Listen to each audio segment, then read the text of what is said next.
ओम शांति।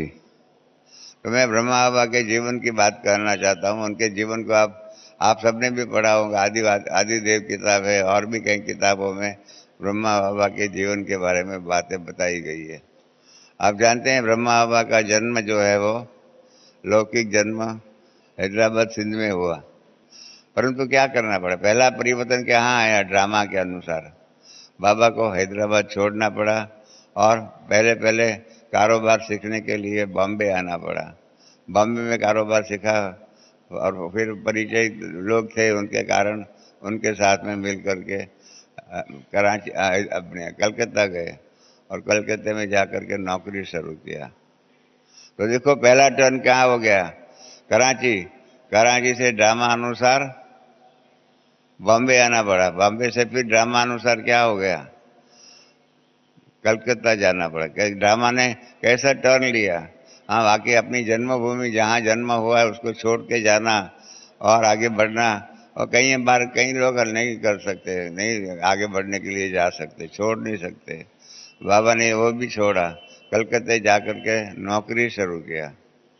आपको मालूम है ब्रह्मा बाबा ने नौकरी जब शुरू किया डायमंड मर्चेंट्स के पास, ज्वेलरी मर्चेंट्स के पास, तो उनका पगार था 17 रुपया और 2% कमीशन। वो सेल्समैन थे, जो ज्वेलरी बेचते हैं ना, उसकी बिक्री करने के लिए जो निमित्त बनता है वो सेल्समैन जो है उसको 2% कमीशन मिलता है। 17 रुपया पगार। आप यहाँ सब बैठे हुए हैं, कहीं उसमें नौकरी करते होंगे, उसको 17 रुपया से तो ज़्यादा महीने का पगार मिलता होगा। कोई यहाँ ऐसा है जिसका मंथली पगार 17 रुपये से कम हो? तो कोई नहीं है। 17 रुपये से ज़्यादा होगा, पर उस जमाने में ब्रह्मा बाबा का पगार 17 रुपया प्लस 2% कमीशन। हमारे नारायण दादा ने हमको बताया कि बाबा का पहला वर्ष का एवरेज पगार 23 रुपया थी, एवरेज पगार, क्योंकि 17 रुपया पगार और कमीशन, तो सारे साल का कमीशन गिनती करे तो करीब 72 रुपीज़ पगार कमीशन मिला हुआ था। उस प्रकार से एवरेज पगार 23 रुपये का था। आप देखिए ड्रामा की बलिहारी कैसी, बाबा की 23 रुपये के द्वारा, 23 रुपये की कमाई के द्वारा जीवन की शुरुआत की। फिर क्या हुआ, बाबा आगे बढ़ते रहे, बाबा आगे बढ़ते रहे, और फिर बाबा और उसके साथ में काम करने वाला एक दूसरा था, मुनीम था उस कंपनी का, साईं राम करके। साईं राम और बाबा ब्रह्मा बाबा दोनों ने मिल करके अपनी लकी बाबू की दुकान शुरू किया, अपनी ज्वेलरी का धंधा शुरू किया। देखो वो ड्रामा का टर्न, कहाँ नौकरी थी, नौकरी से टर्न लेकर के कहाँ गए, कलकत्ते में ही अपनी दुकान खोल दी। आप समझे, बाबा सेल्समैन थे और वो जो साईं राम जो था वो मुनीम था, वो हिसाब किताब लिखने वाला था। और इसके आधार पर बाबा ने भी धंधा आगे बढ़ाया और ड्रामा भी उनको अनुकूल रहा। अनेक लोगों का परिचय में आए, राजा महाराजाओं के परिचय में आए, नेपाल के राजा, उदयपुर के राजा, ऐसे बहुत सी राजाओं के परिचय में आए, और उसके परिणाम रूप बाबा का धंधा जो है बहुत ही अच्छा चला, कमाई भी काफ़ी अच्छी बाबा ने किया। तो ये ड्रामा ने बाबा को बहुत अच्छा आगे बढ़ने का, धन कमाने का रास्ता बताया। वो अच्छा है, ड्रामा का पार्ट अच्छा था, परंतु साथ के अंदर ही बाबा ने क्या हो गया आपको मालूम नहीं होगा। बाबा के 2 बच्चे और 3 बच्चियाँ थी। तो एक बड़ा बच्चा था किशनचंद की शादी की बात आई, तो बाबा ने दादी ब्रिजेंद्रा जो है उसके परिवार को देखा हुआ था। तो बाबा ने नक्की किया था कि इसका नाम राधिका थी, दादी ब्रिजेंद्रा का। और राधिका जो है ना, उसकी शादी मेरे बड़े बेटे किशनचंद के साथ होनी चाहिए। उसके लिए क्या किया बाबा ने, उस ब्रिजेंद्रा दादी का भाई को कलकत्ते बुलाया। वो कुछ काम के आया था तो अपने पास भी बुलाया, भाई हमारे कराची का, हैदराबाद का है, उस प्रकार से। और उन्हें दुकान बताई, दुकान के अंदर ज्वेलरी बताई है, इस राजा के लिए ज्वेलरी बनी है, इस राजरानी के लिए बन रही है, इस प्रकार से इतनी चीज़ें अच्छी बताई। और दूसरी आप सबको मालूम नहीं होगा बाबा के जीवन की बात। बाबा डायमंड खरीदते थे, बाबा डायमंड खरीदते थे, परंतु उसकी टर्म्स ये थी, उसका पेमेंट जो है 6 से 12 महीने के बीच में देने का। आप समझे, धंधा के अंदर जो व्यापारी है को मालूम है हम पैसा जल्दी नहीं मिलता है, कभी 6 महीने के बाद मिलता है, कभी 8 महीने के बाद मिलता है, कभी 12 महीने के बाद। तो 6 महीने से 12 महीने के बीच में देना होता था। तो बाबा क्या करते थे, बाबा जो बाबा का ज्वेलरी जो है ना फटाफट बिक्री होती थी। ज्वेलरी जो है ना बनी और बनने से पहले ही उसके लिए ऑर्डर आ जाता था, अर्थात ऑर्डर पर बाबा ज्वेलरी बनाते थे। तो परिणाम रूप क्या हो गया कि जो डायमंड जो थे उसकी तो बिक्री 15 दिन में हो गई और पैसा आ गया। और पैसा देने का जो था मालिक जिससे खरीद किया डायमंड उसको 1 साल के बाद देना था। तो बाबा ने क्या किया, पैसा हुंडी पर ब्याज पर देना शुरू किया। आप समझे मेरी बात को, जो व्यापारी हो गया उसको मालूम होगा, बाबा ने हुंडी पर ब्याज पर पैसा देना शुरू किया।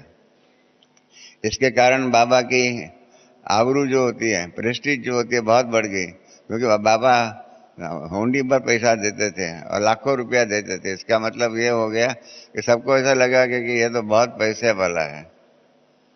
आप समझे, ड्रामा ने कैसे मदद किया बाबा का एक इमेज बिजनेस के अंदर, बिजनेसमैन के अंदर बढ़ाने के लिए।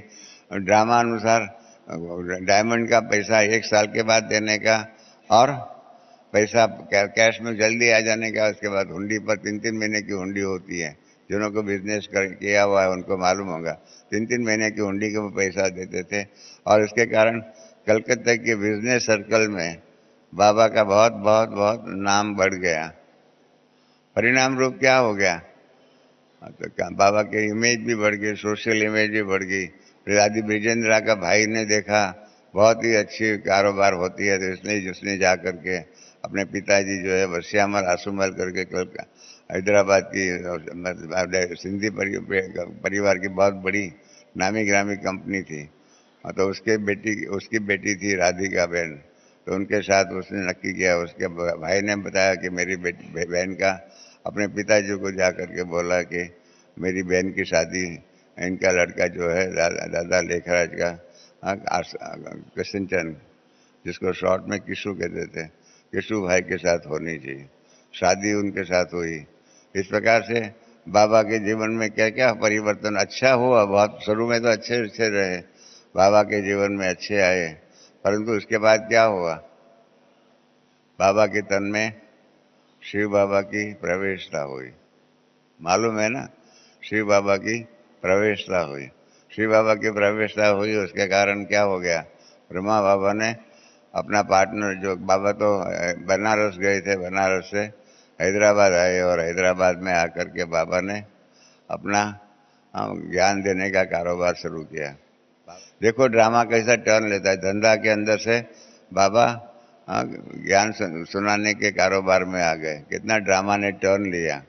और बाबा ने अपने पार्टनर को लिख दिया कि तुमको जो देना है मुझे दे दो, मैं तो यहाँ पर बैठा हुआ हूँ, मैं अभी कलकत्ता नहीं आऊँगा। तो ड्रामा अनुसार उनके पार्टनर ने, आप जानते हैं कि जिसके हाथ में पैसा होता है उसके ही वो अपना पैसा ज़्यादा ले लेता है। तो उसने क्या किया, अपने साई राम पार्टनर जो था उसने क्या किया, उसने कहा कि मुझे तो डायमंड बेचने को आता ही नहीं है, मेरा पहचान नहीं है डायमंड क्या होता है, कैसे होता है, कितने कैरेट का होता है, क्या होता है वो सारा। इसलिए उसने क्या किया, ब्रह्मा बाबा को लिखा कि मेरे अपने धंधे में जो कैश है, अगर कैश बैंक बैलेंस है और जो पैसा उगरानी में बिक्रिया हुआ माल है उसका पैसा आने वाले है, वो सब मैं ले लेता हूँ। और आपके पास, आपको मैं स्टॉक में जो भी डायमंड है और जो भी डायमंड ज्वेलरी बन रही है, यहाँ तो जेवर बन रहे हैं, गोल्ड सिल्वर आदि जो भी है वो सब मैं आपको दे देता हूँ। इसी को एक दृष्टिकोण से देखा जाए तो साई राम की ये चीटिंग थी। पैसा खुद ने ले लिया और वैल्यू ऑफ जो ज्वेलरी जो बाबा को मिली स्टॉक में, वो उसके कम थी।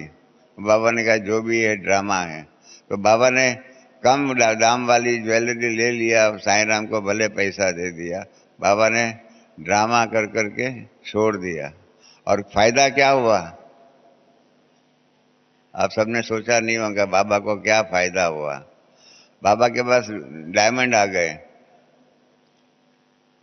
तो बाबा ने क्या किया, डायमंड अपने पास रख दिया स्टॉक में, और जैसे जैसे जरूरत पड़ी इस प्रकार से डायमंड बेचते गए। कलकत्ते में जाकर के दादा विश्व किशोर जो है वो जाकर के कलकत्ते में बेचता था बाबा ड्रामा अपने डायमंड।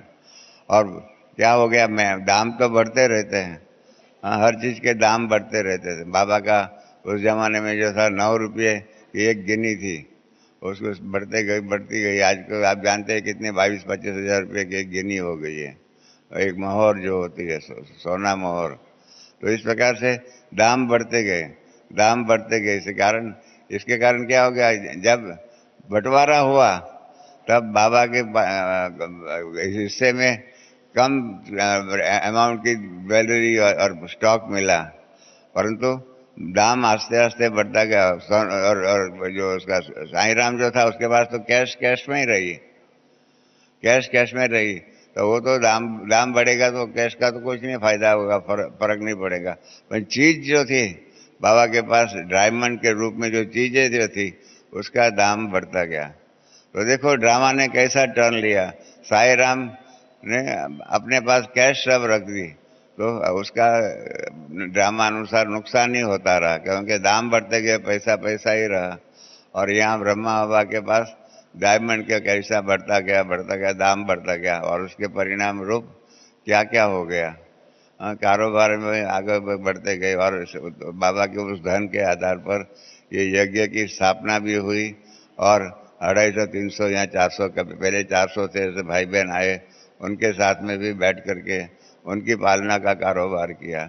कराची से हैदराबाद, बॉम्बे आए, अरे अपने आबू में आए। आप जानते हैं शुरू के अंदर क्या हुआ, ड्रामा के अंदर ड्रामा ने क्या क्या परीक्षा लिया बाबा की और अपने दैवी परिवार की, क्योंकि आबू में ठंड बहुत थी और कराची में तो समुद्र किनारे था, इसे ठंड नहीं थी, यहाँ के ठंडी थी। और फिर क्या था, यहाँ का पानी जो है मिनरल वाटर था, भारी था, तो कईयों की तबीयत बिगड़ी, कहीं क्या क्या हो गया। किस प्रकार से चलता रहा बाबा ने यज्ञ को कैसे संभाला। हाँ, ये भी बहुत बड़ी बात है। बीमारियों के पेपर के समय पर ड्रामा अनुसार जो भी बीमार पड़े इन सबको बाबा ने संभाला, और सबको अच्छी से तबीयत उसकी अच्छी करके हम बाबा ने हम माउंट आबू में रहने का प्रबंध किया। इतने में क्या हुआ, ड्रामा प्लान अनुसार ब्रिज कोठी जो है, वो ब्रिज कोठी का मकान सरकार का हो गया था, क्योंकि एक राजा का था और राजा की सारी प्रॉपर्टी सरकार के पास, सरकार ने ले लिया तो सब राजाओं की प्रॉपर्टी। तो उन्होंने कह दिया कि मकान खाली करो, ब्रिज कोठी का मकान खाली करो। तो उस टाइम पर तो सहज रीति से मिल गया, भरतपुर कोठी और दूसरी एक थी कोई कोठी, वो दो मकान मिल गया और वो शिफ्ट वहाँ पर हो गया। परंतु ये भी ड्रामा अनुसार है, एक घर छोड़ना दूसरा घर लेना, वो ड्रामा का परीक्षा तो आती है ना, और उस हम सबके सामने परीक्षाएं आती है इस प्रकार की, घर बार छोड़ना पड़ता है। तो इस प्रकार से बाबा को ब्रिज कोठी छोड़ना पड़ा, भरतपुर कोठी और कोटा हाउस, दूसरा मकान का नाम था कोटा हाउस, वहाँ जाके रहना पड़ा। फिर परीक्षा आई ड्रामा अनुसार, परीक्षा आई। उस जमाने में राजस्थान सरकार का रेवेन्यू मिनिस्टर था मोहनलाल सुखाड़िया। मोहनलाल सुखाड़िया जो है वो रेवेन्यू मिनिस्टर था, बाद में वो चीफ मिनिस्टर भी बना राजस्थान का। तो मोहनलाल सुखाड़िया ने नोटिस दिया कि ये भरतपुर कोठी और कोटा हाउस जो है ना, वो राजस्थान सरकार को वापस चाहिए।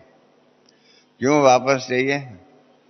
वहाँ पर गर्मी के दिनों में चीफ मिनिस्टर को रहने का मकान बनाना है, उसको रिनोवेशन करके कि वहाँ पर गर्मी के दिनों में चीफ मिनिस्टर आएगा, वहाँ रहेगा। इसलिए उन्होंने नोटिस दिया, खाली करो खाली करो खाली करो। दादा विश्व किशोर 2 बार जाके आए। इन्होंने कहा ठीक है आपको मैं देता हूँ टाइम, 2 महीना 2 महीना 2 महीना ऐसे करते रहे। और फिर क्या हुआ, 31 दिसंबर खाली लास्ट डे था। 31 दिसंबर के पहले अगले दिन 30 दिसंबर को दादा विश्व किशोर अहमदाबाद, अरे आबू गए, राजस्थान में जयपुर गए एक्सटेंशन डील के लिए। देखो कितनी बड़ी भारी प्रॉब्लम। हाँ कि 31 दिसंबर कल खाली करना है, कल खाली करना है, और आज 30 तारीख को दादा विश्व किशोर जाकर के कहते हैं कि उसके मकान को एक्सटेंशन करके दो। तो इस प्रकार से दादा गए 30 तारीख को, तो गवर्नर मोहनलाल सुखाड़िया ने कहा कि भाई हमारे तो चीफ मिनिस्टर के लिए ये मकान खाली कराना है, इसलिए हम आपको एक्सटेंशन नहीं दे सकते हैं। कल 31 दिसंबर को आप खाली नहीं करके देंगे तो मैं सिरोही का कलेक्टर को फ़ोन करके बोलूँगा और आपके पास आकर के आपका सामान आदि जो है ना सब रास्ते पर फेंक दूंगा। देखो कितना बड़ा ड्रामानुसार परीक्षा आई। तो उसने कहा ठीक है, दादा विश्व किशोर का मैं देखता हूँ क्या कर सकता हूँ। बाबा ने क्या किया, बाबा ने देखो कैसी युक्ति किया, ड्रामा के अंदर रास्ता कैसे निकालना चाहिए। और लोग जो है मूंझ जाते हैं, डिप्रेशन में आ जाते हैं, समझ सोच नहीं सकते क्या करना चाहिए क्या करना चाहिए। बाबा ने क्या किया, सोच समझ करके काम कराया। बाबा ने विश्व किशोर दादा को कहा कि आप पटना में फ़ोन करो, वहाँ पटना में बाबा के एक बच्चा है हीरालाल जालन करके, हीरालाल जालन करके बाबा का बच्चा है, उसको बुलाओ पटना से दिल्ली। वो हीरालाल जालन जो है वो भी बिहार का है, और राजेंद्र प्रसाद जो भारत के फर्स्ट प्रेसिडेंट थे वो भी वहाँ के ही थे। तो इसलिए उसको बुलाओ और वो राष्ट्रपति के साथ मिले और राष्ट्रपति कागज दे वो मोहनलाल सुखड़िया के ऊपर कि इनको 2 महीने का एक्सटेंशन मिले।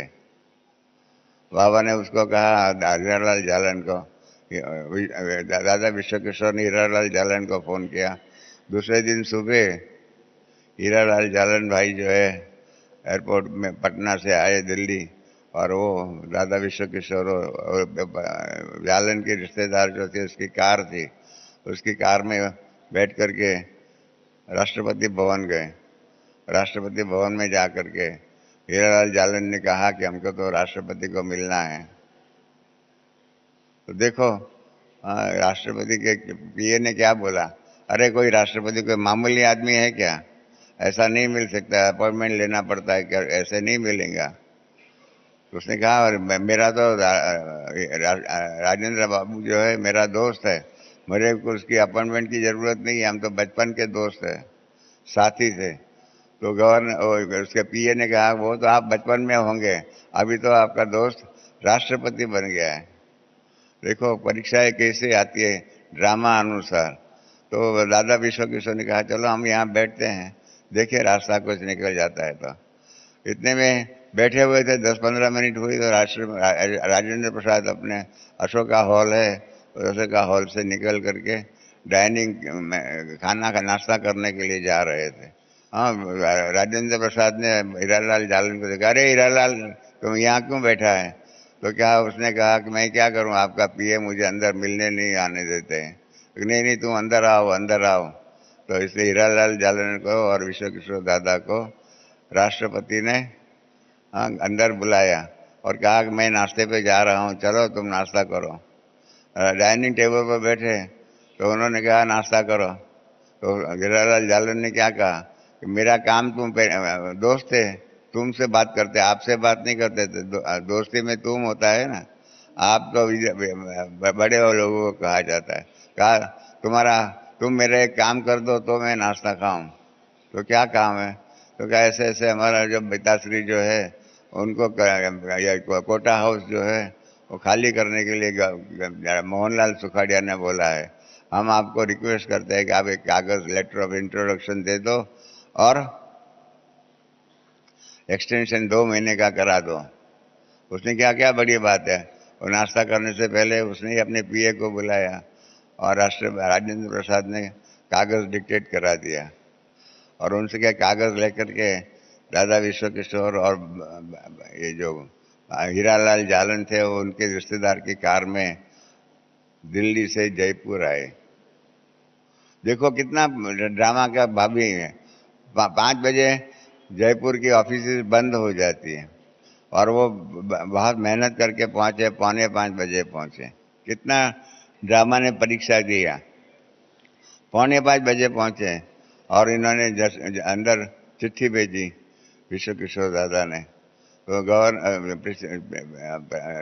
मोहनलाल सुखाड़िया ने बुलाया, अंदर आओ। वो अंदर गए।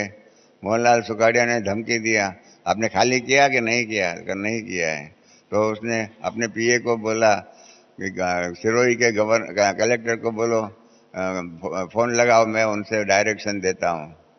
जितने में दादा विश्व किशोर ने कहा कि आप कलेक्टर को भले फ़ोन करो, पर एक आपका एक दोस्त जो है उसका एक पत्र आया है, आप उसको पढ़ो। तो कहा अभी तो भगवान आएगा ना, भगवान आएगा तो भी मैं उनकी बात नहीं मानने वाला हूँ। तो दादा विश्व किशोर ने कहा कि आप जैसे छोटे आदमी के लिए भगवान को आने की ज़रूरत नहीं है। तो वो तो चुप हो गया। उसने कहा ठीक है, आपके दोस्त को बुलाओ। हीरालाल भाई अंदर गए। हीरालाल भाई ने कागज़ दिया कि आप, मेरे एक दोस्त जो है उसने आपके ऊपर पत्र लिखा हुआ है, पत्र लिखा हुआ है। तो उसने खोल के देखा, कल एनवलप के ऊपर ही था, from president of India, Rashtrapati Bhavan Delhi. तो सोचने लगा कि प्रेसिडेंट ने क्या लिखा हुआ होगा। तो प्रेसिडेंट, उसने कागज़ खोला तो उसमें लिखा था कि भाई मोहनलाल सुखाड़िया मेरे खास दोस्त है, हीरालाल जालन, उनकी संस्था का जो है उनको मकान खाली करने के लिए आपने ऑर्डर दिया है। हम आपको रिक्वेस्ट करते हैं कि 2 महीना का एक्सटेंशन दे दो। देखो कैसे होता है। 4:45 और 5 बजे खाली करने का है और उसके पहले 2 मिनट 3 मिनट पहले ही राष्ट्रपति का पत्र उसके हाथ में जाता है और वो कहता है कि अरे आप लोगों ने तो अब राष्ट्रपति तक गए। तो हीरा विश्व किशोर दादा ने कहा कि हम तो राष्ट्रपति तक ही गए, आपके लिए कि भगवान तक जाने की ज़रूरत नहीं है, आप इतने महान नहीं हैं और इतना कार्य बड़ा नहीं था। तो कहा ठीक है। फिर उसने कहा 2 महीना एक्सटेंशन रखो और 2 महीना एक्सटेंशन कर बाबा के पास वो लेके जयपुर से फिर कार में हम आबू आए और आबू में सबको बताया, हमारी बहनें दादियाँ जो भी है उसको सबको कहा, भारत हाउस और कोटा हाउस, कोटा भरतपुर कोठी और कोटा हाउस में कि सबको कहो। उस टाइम पर पांडव भवन ही मिलता था, बाकी कुछ नहीं मिलता था। और आप सबको खूब विचार आप समझो, पांडव भवन जो था ना वो एक जैसे साधारण मकान था, थोड़े कमरे थे, 2 लॉन टेनिस का कमरा था, ज़्यादा जहाँ दादी ईशु दादी के ऊपर ऑफिस थी, वहाँ पर घोड़ों को पानी पीने के लिए वो रखा हुआ था, वहाँ घोड़े पानी पीने के लिए आते थे। और बाजू में घोड़ों का तबेला था, वहाँ घोड़ा जहाँ स्टेबल जिसको होते वहाँ रखने का, ऐसी जगह थी। किसी को भी पसंद नहीं आएंगी, ऐसी जगह थी। तो बाबा ने देखो ड्रामा अनुसार बाबा ने क्या किया, रुका और कुछ हो नहीं सकता, इसलिए बाबा ने किराए पर वो मकान ले लिया पांडव भवन और फिर सबको शिफ्ट किया कोटा हाउस से और भरतपुर कोठी से पांडव भवन। हमारी शील दादी कहती थी हमको कि रमेश, हम लोग जब पांडव भवन आए तो हम तो पहले 2 दिन तो रोते ही रहे, अरे बाबा हमको कहाँ लेके आए, बाबा हमको कहाँ लेके आए, बाबा हमको कहाँ लेके आए। बाबा ने सबको प्रॉमिस दिया था, बाबा ने लिखत में प्रॉमिस दिया बहनों को कि कोई अच्छा भवन मिलेगा मैं वहाँ शिफ्ट करूँगा, तब तक आप सबको यहाँ ही रहना पड़ेगा। देखो कितनी परीक्षाएं, रहने करने के बारे में भी कितनी परीक्षाएं आई। उसके बाद तो आप जानते हैं, इतिहास जानते हैं कि बाबा ने मुरलियाँ चलाई और बाबा ने बहनों को सेवा के लिए बाहर गाँव निकाल के भेजा, सब कुछ हुआ। इतने में ही आपको मालूम होगा पांडव भवन में ही परीक्षा आई, गरीबी का पेपर आया। गरीबी का पेपर आया, आप समझो आपके सिर पर 300 लोगों को रोज भोजन कराने का, खान पान का, सुबह का नाश्ता, दोपहर का लंच, रात को डिनर खिलाने का, उनका पालना का सारा खर्चा आपको उठाना है और आपके पास पैसा नहीं है। आप समझो कितनी बड़ी परीक्षा है आई, पैसा खाली, खिस्सा खाली। हाँ, इस प्रकार से ऐसी बात में बाबा ने क्या किया, अब आपको मालूम होगा ना, ये गरीबी का पेपर हमारे किताबों लिखने वालों ने गलत लिख दिया है गरीबी का पेपर के बारे में। मैंने बाबा को पूछा था कि गरीबी का पेपर कितना घंटा रहा, कितना दिन रहा, कितना मास रहा। बाबा ने कहा गरीबी का पेपर सिर्फ 6 घंटा ही रहा था। ड्रामा अनुसार गरीबी का पेपर 6 घंटा ही रहा था। मैंने कहा बाबा कैसे? तो बाबा ने कहा कि 9 बजे मैं नाश्ता करने के लिए गया तो पतली दाल थी और रोटी थी, सब्जी तो कुछ थे नहीं। तो बाबा को थाली में दिया। बाबा ने कहा, बाबा ने बच्चों को पूछा, भोली दादी भंडारण थी, भोली भंडारण थी, उसको पूछा कि बच्चों ने नाश्ता किया? तो भोली बहन चुप रही। देखिए कैसी परीक्षा आई थी, ड्रामा कितना पेपर लेती। जैसे आपको मालूम होगा ना, राजा हरिश्चंद्र और तारामती, हरिश्चंद्र और तारामती का व्याख्यान जिन्होंने देखा होगा, सुना होगा, कैसे हो गया, उसका खुद का बेटा जो है मर गया, सांप ने काटा, और अब तारामती उसके बेटे को वहां पर अग्नि संस्कार के लिए लाए। हरिश्चंद्र ने कहा कि आप ऐसा नहीं देंगे तो आपका बेटा जो है मेरा बेटा है, उसका अग्नि संस्कार नहीं हो सकता है। ऐसे ही नल और दमयंती का व्याख्यान महाभारत में पढ़ो, कैसे कैसे परीक्षाएं आती है। इस प्रकार से बाबा के सामने भी कैसी परीक्षाएं आई। बाबा ने, भोली दादी ने कहा कि बच्चों ने खाना नहीं खाया है क्योंकि कोई है नहीं, कुछ चीज भी नहीं है। तो बाबा ने कहा ठीक है, कोई हर्जा नहीं है। देखो बाबा डिप्रेस नहीं हुए। नहीं तो ड्रामा की परीक्षा के टाइम हम लोग क्या करते हैं, भूल जाते हैं। बाबा ने मुरली में भी कहा हुआ है कि समय पर ही हम ज्ञान भूल जाते हैं। हम वही है, हम वो पांडवों में कर्ण है ना, नाम सुना होगा कर्ण, अभी भी टीवी में सीरियल आती है, सूर्यपुत्र कर्ण। उस प्रकार से उसको समय पर ही ज्ञान भूल गया। इस प्रकार से हम सब कर्ण है पांडवों के, कि हम लोग को समय पर ज्ञान भूल जाता है। और इसके परंतु बाबा को समय पर ही ज्ञान, अपनी अवस्था को संभालना, अचल अडोल अवस्था जो संभालना, वो बाबा की महान दैवी भूमिका थी। बाबा ने उठ के अंदर कमरे में, बाबा के कमरे में आ गए। ऊपर आपने बाबा का कमरा तो देखा ही है, कई लोग जाते हैं, बाबा के चांदी के ट्रांसलाइट भी रखी हुई है। तो वहां पर वो गए और बाबा ने विश्वरत्न दादा को बुलाया। विश्वरत्न दादा को कहा कि जाओ बच्चे, आज की पोस्ट लेके आओ। पोस्ट जो है ना रोज सुबह 10 बजे आती थी।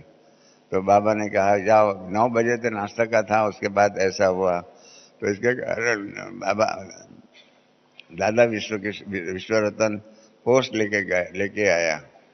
पोस्ट लेके आया, बाबा ने कहा अच्छा पोस्ट खोलो। पोस्ट खोला तो देखो ड्रामा कैसे मददगार बनता है। पोस्ट खोली तो एक लिफाफा में 200 रुपया निकले।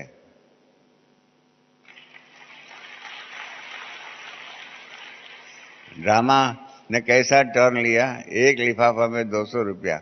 उसके ऊपर आगे मैंने बाबा को पूछा वो किसने भेजा? कहा बच्चे मैंने भी लिफाफे को आगे पीछे सब देखा, उसका कैंसलेशन स्टैंप होगा वो भी देखा, पर तो पढ़ने में नहीं आया। पोस्ट में आया 200 रुपया। बाबा ने विश्वरत्न दादा और विश्वकिशोर दादा को बुला करके कहा जाओ बाजार में 200 रुपये का खाने का सामान लेके आओ। हाँ, खाने का सामान आप जानते हैं, गेहूँ चावल सब्जी आदि जो भी है आप सब खाते हो, हम सब जो खाते हैं ड्रामा में, हम ब्रह्मा भोजन में खाते हैं, वो सारा लेके आओ। और लेके आए बाजार से, और दोपहर का लंच के टाइम पर सबको पेट भर के खाना मिला। तो परीक्षा कितना घंटा रही? सुबह 9 बजे से दोपहर में 2 बजे तक 5 घंटा ही परीक्षा रही। और हमारे अखबार अपनी किताबों लिखे वाले बहुत लिखे आए, इतना परीक्षा में आए, इतना बातें हुई। वास्तव में ब्रह्मा बाबा ने कहा कि परीक्षा तो 5 घंटा ही रही थी। मैं समझता हूँ आप सबको इंटरेस्ट आता होगा ये कहानी, बाबा के जीवन कहानी। मेरे बाबा और ड्रामा, ड्रामा ने बाबा की कई बात में मदद किया, कई बातों में परीक्षा लिया। मैं आपको बता रहा था, दूसरे दिन सुबह लिफाफा एक आया, उसमें 1000 रुपया निकला। और उस प्रकार से तो कहीं पीछे कई बहनों ने अपने रिश्तेदारों को लिखा था, तो पैसा आता गया और गरीबी का पेपर दूर हो गया। फिर परीक्षा आई बाबा के सामने, ड्रामा अनुसार।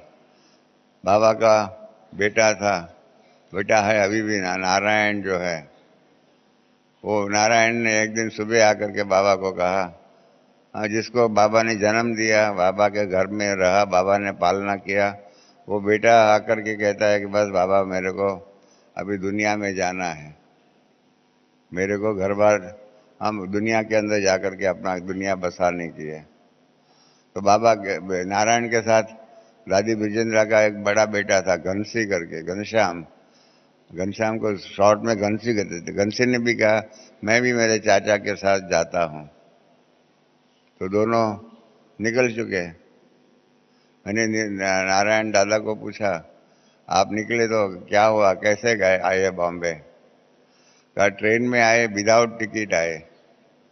विदाउट टिकट, देखो कितनी परीक्षाएं आती है। ड्रामा कितना, बाबा के बच्चे जिसका बाप ने लाखों रुपया का आधार पर संस्था की स्थापना की, बाबा ने एक पैसा नहीं दिया और किसी के ऊपर इंट्रोडक्टरी लेटर भी नहीं लिख के दिया। लिटरली बॉम्बे के अंदर फुटपाथ पर दादा नारायण दादा और घनसी रहते थे। थोड़ा कुछ मजदूरी का काम करते, कमाई करते चलते थे। दीदी मनमोहिनी ने अपनी भाभी जो थी उसको लिखा कि ऐसे बाबा का नारायण और पोतरा घनसी निकले हुए, आपको अगर मिले तो आप उसको आसरा देना, उसको मदद करना। और ड्रामा अनुसार बॉम्बे की चौपाटी की रास्ता जो है ना, विश्व किशोर अपने दादा नारायण और घनसी चल रहे थे, और दीदी मनमोहिनी की जो भाभी थी वो कार में जा रही थी। उसने नारायण को और घनसी को देखा तो उसने कार खड़ी किया और कहा कि तुम नारायण हो ना? तो कहा हाँ। कि तुम घनसी हो? तो कहा हाँ। हाँ तो कहा चलो मेरे साथ, मैं दीदी मनमोहिनी की भाभी हूँ और मुझे आपके बारे में पत्र आया है। देखो कैसे, कहाँ से कहाँ, कैसे कैसे हो जाता है। और दादी उसकी भाभी के साथ वो गई और उनके घर में जा कर के रहे और उन्होंने अपना कपड़ा पहन दिया, स्नान पानी कराया, सब कुछ किया और आज में सेटल भी हो गए।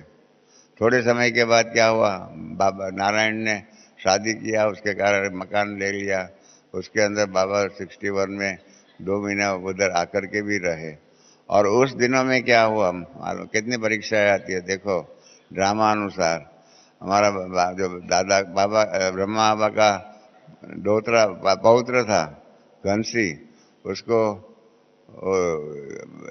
क्या बोलते चेचक, गुजराती में कहते हैं शीतला माता आती है। अब शरीर में बड़े बड़े फोड़े हो जाते हैं और दाग रह जाते हैं। कंटेजियस डिजीज है, मतलब रोग फैल जाता है। बॉम्बे में एक ही हॉस्पिटल है, उसके अंदर ही उसके रख सकते हैं, दूसरे कोई से को नहीं रख सकते। अभी तो उस हॉस्पिटल का नाम बदली हो गया, कस्तूरबा गांधी हॉस्पिटल। तो वो हॉस्पिटल में उसको लेके गए, तो उसको बहुत बीमारी थी, सारे शरीर में वो फोड़े हो गए थे और उस फोड़े में से परु होता है ना, मतलब जो पक जाता है ना, फोड़ा फोड़ा होता है, पक जाता है तो सफ़ेद सफ़ेद निकलता है ना, उसको क्या बोलते हैं मुझे मालूम नहीं है, आपके भाषा में हिंदी में भी क्या बोलते हैं मालूम नहीं है। वो निकलता था। वो घनसी जीवन के अंत की अवस्था में था और घनसी ने कहलाया कि मुझे ब्रह्मा बाबा को मिलना है, मुझे ब्रह्मा बाबा को मिलना है। देखो ड्रामा अनुसार कैसी परीक्षाएं आती है। बाबा का भी पौत्र था और उसकी अंतिम इच्छा थी कि मुझे बाबा से मिलना है, मैं अंतिम विदाई लेता हूँ। तो बाबा ने कहा ठीक है मैं जाता हूँ। वहाँ गए, कंसी ने बाबा को देखा तो कंसी तो जो है ना बाबा को चिटक पड़ा, बाबा की गोद में आ गया। बाबा ने उसको प्यार किया, समझाया किया, और अंतिम विदाई थी। बाबा ने समझ लिया और उसको अंतिम विदाई के रूप में प्यार से विदाई दिया। बाबा फिर से अपने पास वहाँ पर पारिजात बिल्डिंग में आ गए। और इसके पहले बाबा के युगल जो थी जसोदा, वो बीमार पड़ी। बाबा आबू में था और जसोदा माता बॉम्बे में थी, बॉम्बे के अंदर हॉस्पिटल में थी। उसको कैंसर हुआ था। समझ में नहीं आता था कि कैंसर है या जलंधर है। मैं खुद भी उनके शरीर छूटा, उसके अगले दिन उनको हॉस्पिटल में मिलने के लिए गया था। तो देखो, हाँ, बाबा की खुद की युगल। दुनिया में हम लोग क्या करते हैं, हमारे इतने भाई बहन भाई बैठे हुए, अगर जो अधर कुमार है, आप सोचो ड्रामा प्लान अनुसार आपकी वाइफ को कैंसर होता है और आपकी वाइफ डेथ बेड पर है, तो आप वहाँ जाएंगे या नहीं उनके पास, या कहेंगे तुम्हारे रास्ते में मेरे रास्ते? क्या होता? मैं अपना अनुभव सुना हूँ। अरे लौकिक के जो उषा जो थी उसको कैंसर था, मुझे रहना पड़ता था, मैं ध्यान रखना ही पड़ता था। बाबा ने क्या किया, नारायण को कहा तुम संभालो। अग्नि संस्कार के टाइम पर भी बाबा ने कहा मैं तो नहीं आता हूँ, अब नारायण को कहा तुम अग्नि संस्कार कर दो। वही जसोदा माता ने भी कितनी सुंदर अपनी अवस्था बनाई थी कि जब कराची में आए, अपने जसोदा भवन में सब आए, तो ड्यूटी के विभाजन करना था। ड्यूटी के विभाजन के अंदर बाबा तो करोड़पति था, करोड़पति की पत्नी थी, तो कितना अहंकार होना चाहिए, कितना अभिमान होना चाहिए। इसके ड्यूटी का विभाजन जब हुआ तब जसोदा माता ने क्या मांगा मालूम है? ड्यूटी क्या मांगा? माता यहाँ बैठी हुई है, आप देखो आपका पति अगर यहाँ को कन्याओं का पिता करोड़पति हो तो आप क्या ड्यूटी लेंगे? आप तो समझेंगे ना मैं कौन हूँ। हाँ, जैसे राजा की पत्नी रानी होती है, इस प्रकार से बाबा का स्थापन करने वाला का पत्नी कितनी पोजीशन हाई होनी चाहिए। परंतु जसोदा माता ने क्या मांगा? मुझे झाड़ू बर्तन और पोछा का, बर्तन धुलाई करने का, झाड़ू लगाने का और बर्तन साफ करने की ड्यूटी दो।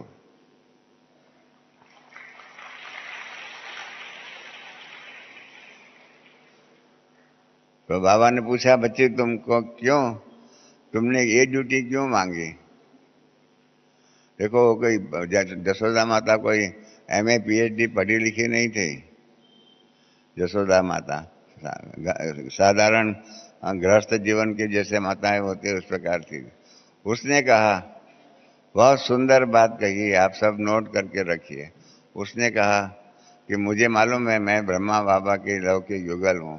हाँ, मेरे पर मेरे को देह अभिमान आ सकता है कि मैं कौन, मैं कोई साधारण स्त्री नहीं हूँ, परंतु मेरा अहंकार के ऊपर जीत पाने के लिए कि मैं साधारण भी काम, जैसे घर में आप देखते हैं यहाँ भी झाड़ू पोछा लगाने वाले कई माताएं नौकर के रूप में रखती है, नौकरानी के रूप में। इस प्रकार से नौकरानी के रूप का कारोबार करके उसने झाड़ू पोछा और सफाई का कारोबार पूरा ही अपने हाथों में लिया। दादा ब्रह्मा बाबा की बेटी थी दादी निर्मल शांता, आप सब जानते हैं, कलकत्ता ईस्टर्न जोन के हेड भी थे। इन्होंने क्या ड्यूटी मांगी? बर्तन साफ करने की मांगी। और कैसे कैसे बर्तन साफ करने में परीक्षाएं आई, बात बहुत लंबी बात है। तो कहने का मतलब ये है ऐसी ऐसी परीक्षाएं ड्रामा अनुसार आई, परंतु बाबा ने अपनी अवस्था पक्की रखी। हमारे सामने ऐसी परिस्थिति आवे तो ऐसी हमारी अवस्था पक्की रहेगी? प्रश्न ये है।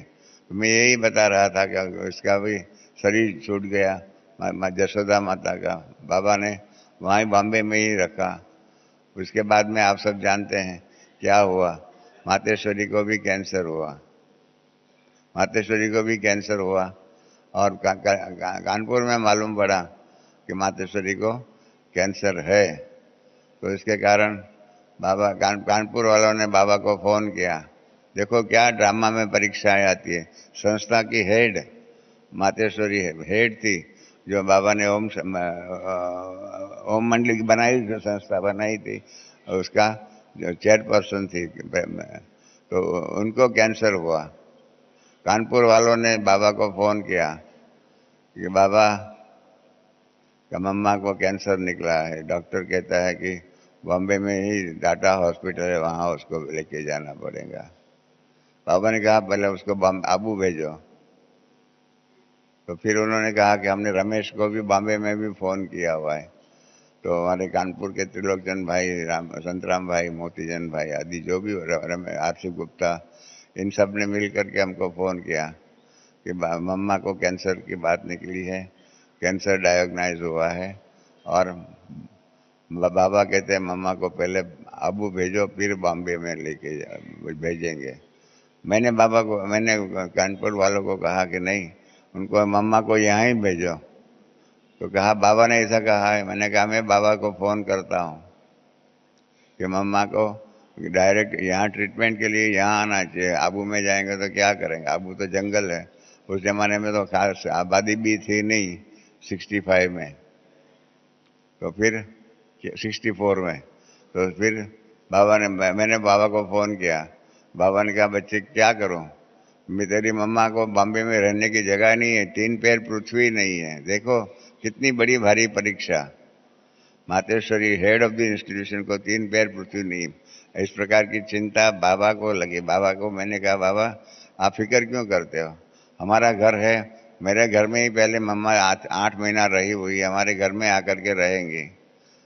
तो बाबा ने कहा कि बच्चे अभी तो पहले तो तेरे पास 2 घर थे, अब पुराना घर था वो तो ख़त्म हो गया, अब एक ही घर है। मैंने कहा उसमें क्या हो गया। बाबा मानते ही नहीं थे।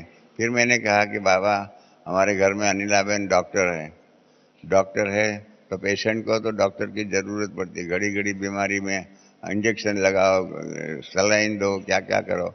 घर में डॉक्टर होगा तो कितना आसानी हो जाएगी। और कोई भी हमारी बाजू में गामदेवी सेंटर तो है, वहाँ से ही दादी को प्रकाशमणि है, वो सब आते रहेंगे, सब आएंगे। बाबा ने कहा ठीक है, कानपुर वालों को बोल दो कि बॉम्बे जा गए मम्मा मातेश्वर। ने कहा बाबा मेरा कहने से क्या कानपुर वाले मानेंगे, आपको फ़ोन करना पड़ेगा कि मम्मा को कानपुर से बॉम्बे लेके जाओ। देखो बाबा ने कितना धैर्य से कारोबार किया। मम्मा का कैंसर सुन करके हम मूंझ नहीं गए, डिप्रेशन में नहीं आएगा, अरे अब क्या होगा, अब संस्था कैसे चलेगी, क्या होगा क्या होगा क्या होगा। जिसको बाबा मुरली में कहते क्यों क्या क्या कैसे, इसकी जो क्यों जो लग जाती है ना, वो बहुत लंबी चौड़ी होती है। बाबा ने उस क्यों क्या क्या उसके अंदर वो नहीं गए और सीधा ही कह दिया कि ठीक है बॉम्बे में चले। और विश्व की वहाँ पर बॉम्बे अपने कानपुर में बोल दिया, मम्मा बॉम्बे में आई।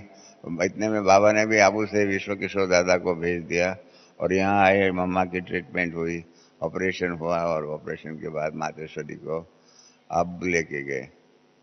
इस प्रकार से देखो कैसी परीक्षाएं आती है। इसके बाद आप जानते हैं मातेश्वरी जी ने 25 जून सितंबर को, शायद 25 सितंबर है, 65 में शरीर छोड़ दिया। देखो कैसी परीक्षाएं आई। संस्था की मुख्य संचालिका जो है, जो सारा इंटरनल कारोबार संभालती थी, उसने शरीर छोड़ दिया। तो बाबा के सामने ड्रामानुसार कितनी बड़ी परीक्षा आई। हम खुद यहाँ आए थे, अग्नि संस्कार के टाइम पर पहुँच गए थे बॉम्बे से। हमने बाबा को देखा हुआ है। बाबा ने अपनी अवस्था बिल्कुल अच्छी रखी थी, बिल्कुल अच्छी रखी थी। हम शाम को बाबा से मिले तो बाबा ने क्या कहा मालूम है, बड़ा विचित्र सवाल पूछा हमको। हम लोग 5 लोग थे। मैं था, उषा थी, नलिनी बहन थी, दादा नारायण था और एक और कोई याद नहीं है पांचवा नाम। 5 लोग हम कार में अहमदाबाद, प्लेन में अहमदाबाद आए, अहमदाबाद से कार टैक्सी में हम महसाणा आए और महसाणा से फिर यहाँ आए। महसाणा से हमको ट्रेन में निर्भय भाई, दादी प्रकाशमणि और सीता माता मिल गए। हम 5 हुए, 3 8 आए। अग्नि संस्कार में पहुंच गए। बॉम्बे से सामान सब लाए थे, सुखड़ चंदन आदि सब लाए थे। उसके द्वारा अग्नि अंतिम विदाई दिया मातेश्वरी को। और शाम को गए, हमने समझा कि बाबा को तो बहुत वो हो गया होगा। बाबा के पास गए तो बाबा एकदम शांत थे। बाबा ने कहा, बच्चे हम लोग, हमारा दिन ऐसे ऐसा होता था और तो बाबा का कब कुछ नहीं होता। बाबा ने सीधा ही पूछा, मेरे सामने ही देख करके पूछा कि बच्चा परचानी करने का आया हुआ है। परचानी ये सिंधी शब्द है। परचानी माना शोक प्रदर्शित करने को आया है। देखो बाबा में कितनी धैर्यता थी, कितना ड्रामा को ढाल बना करके कार्य करना। हम सब ड्रामा को ढाल बना करके कार्य करते हैं। बाबा ने कहा शोक प्रदर्शित करने आए हैं। मैंने कहा हाँ बाबा। बाबा ने कहा शोक की क्या बात है, जब तक शरीर था तब तक साथ में थी मम्मा, अब मम्मा एडवांस पार्टी में गई है, अच्छी बात है, उसमें शोक क्यों करते हो। बाबा का तो ड्रामा जो है वो चलता ही रहेगा। और इस प्रकार से बाबा ने ड्रामा को चलने दिया और हम लोगों को सबको खुश कर दिया। दूसरे दिन योग यहाँ पर टीचर्स की भट्टी कर दिया, जिसमें सुदेश दादी आदि भी, चक्रधारी बहन भी थी शायद, इस प्रकार से जो थे। और इस प्रकार से कारोबार चलता रहा। पीछे 1 साल के बाद दूसरी परीक्षा आई बाबा के सामने ड्रामा अनुसार। देखो परीक्षा की बात बताता हूँ, ड्रामा कैसी बाबा की परीक्षा लेते था।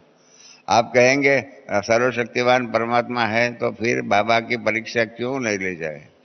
हम तो ऐसा ही मानते हैं ना, अरे बाबा बैठा हुआ है फिर परीक्षा क्यों आनी चाहिए, परीक्षा क्यों आनी चाहिए, क्यों आनी चाहिए। बाबा क्या कहते हैं, परीक्षा आएगी तो अच्छा है, हो गया, अब से द्वारा आगे बढ़ने का चांस मिलेगा।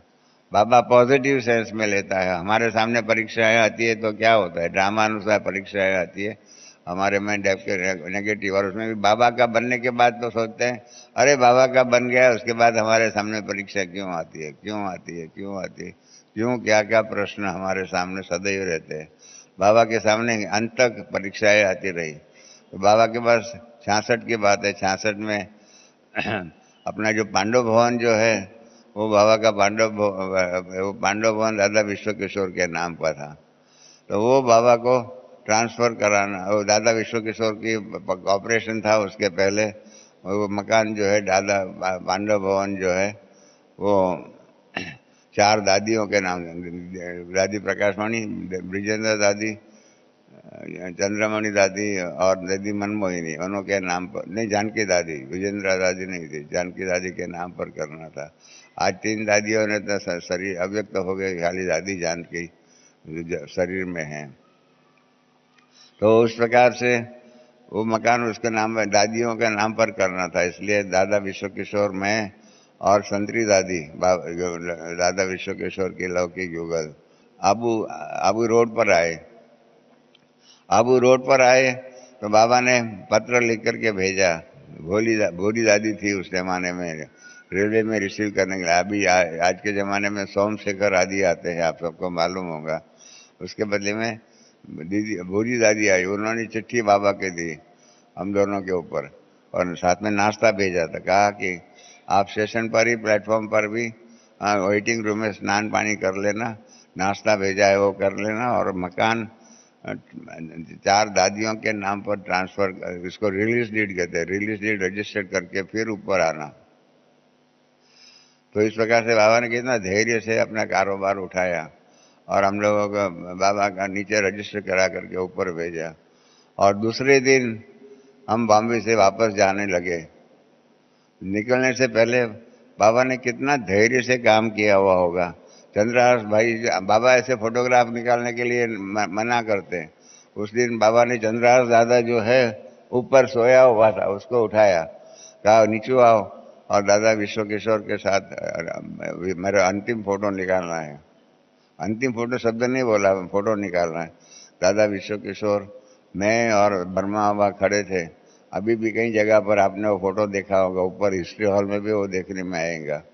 वो फोटो निकाल करके फिर हम लोग विदाई किया। तो ट्रेन में हमने विश्व किशोर दादा को पूछा, ट्रेन में, कि आज बाबा ने अपना नियम क्यों तोड़ा, फोटोग्राफ नहीं लेने की बात को तोड़ कर छोड़ करके आज बाबा ने चंद्रहास दादा को क्यों उठाया। विचित्र सवाल था मेरा, और उसका जवाब उनसे भी ज्यादा विचित्र था। दादा विश्व किशोर ने कहा कि बाबा को मालूम है ये मेरी अंतिम विदाई थी, ये मेरी अंतिम विदाई थी। बाबा, मैंने कहा बाबा ऐसा कैसे आपकी अंतिम विदाई, आपका तो खाली एक ऑपरेशन होने वाला है, उसमें क्या बड़ी बात है। कहा नहीं, मैंने बाबा को कहा है, बाबा को एप्लीकेशन दिया। देखो बाबा का राइट हैंड, राइट फ्रॉम बाबा का लौकिक में भतीजा भी होता है, और 1937 से बाबा के साथ हर कदम पे कदम बाबा का, जैसे पीए का भी काम किया, राइट हैंड का भी काम किया, सब काम करते रहे।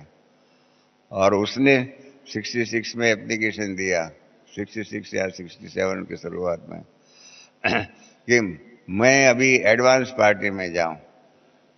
देखो आपका भतीजा आपसे मांगे मैं एडवांस पार्टी में जाऊं, जो आपका राइट हैंड है 1937 से 66 तक आपके साथ में है, और आपने ही उनको आगे बढ़ाया, बिजनेस में भी आगे बढ़ाया, उसकी दुकान खोल दिया ज्वेलरी की। इस प्रकार से सब प्रकार का साथी जो था वो आपको कहे कि मुझे अभी एडवांस पार्टी में जाना है। बोलिए किस प्रकार से परीक्षाएं आती होगी, ड्रामा अनुसार कैसी परीक्षाएं बाबा के सामने आई होगी। बाबा ने उनको समझाने की कोशिश किया, तो दादा विश्व किशोर ने कहा कि नहीं, अभी तो बाबा आपके पास पढ़े लिखे आ गए, जगदीश बच्चा आ गया है, निर्भय भाई आ गए, ब्रिजमोहन भाई है, रमेश है, ये सब जो है पढ़े लिखे हैं, मैं तो साधारण हूँ। मैं हमेशा ही, आप जाने वाले ट्रेन में होते उसके पहले जा कर के ट्रेन का रहने करने का, ट्रेन में जाने का रिजर्वेशन आदि का बंदोबस्त करता था। मैं इसी प्रकार से एडवांस पार्टी में जा कर के भविष्य की तैयारी करने के लिए जाना चाहता हूँ। इच्छा मृत्यु इसको कहते हैं, इच्छा मृत्यु।